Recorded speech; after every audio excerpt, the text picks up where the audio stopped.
주님께서는 내가 이 땅에 불을 던지러 왔다, 분쟁하게 하려고 왔다고 말씀하십니다. 또한 주님으로 인해 가족 간에도 분쟁이 일어날 것이라고 하십니다. 주님을 영접하지 않았던 사람들처럼 주님의 가치를 받아들이지 않는 사람들과 크리스천의 삶을 사는 이들 사이에는 분쟁이 일어날 것을 말씀하셨습니다. 이런 이들은 기후변화는 분간하면서 시대는 분간하지 못하는 이들이며 그들은 회개하여 주님과 평화를 누리는 삶을 살아야 할 것입니다.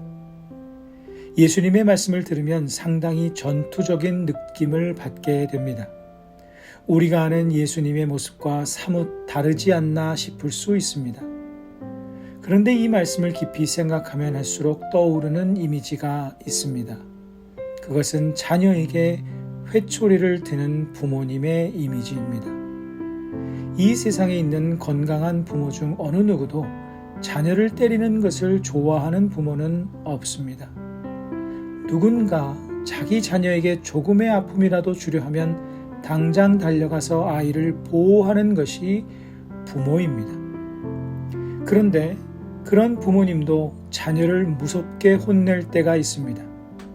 이전 세대 부모님들의 경우 매를 들 때도 있습니다.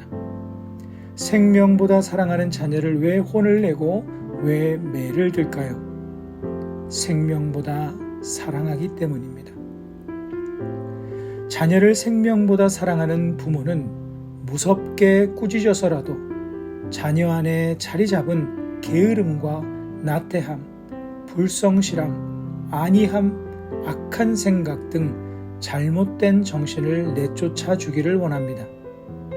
미움으로 인함이 아니라 사랑으로 인함입니다.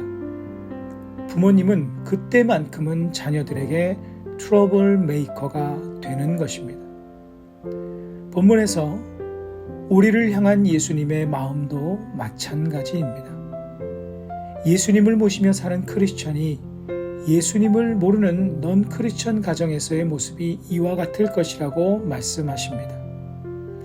소중한 가족들을 미워하고 그들과 분쟁하는 것 자체가 이유나 목적이 아닙니다. 오히려 더욱 소중하기에, 그래서 더욱 사랑하기에 그렇습니다. 주님을 모시고 살고자 하면 죄와 싸울 수밖에 없습니다. 세속적 가치를 멀리할 수밖에 없습니다. 그 가운데 복음의 능력, 선한 영향력이 생깁니다. 반면에 그런 모습은 어떤 모양으로든 세상과 부딪히게 되어 있습니다. 세상이 제자들을 미워할 거라는 예수님의 말씀이 그것입니다. 바로 외적 분쟁의 모습입니다.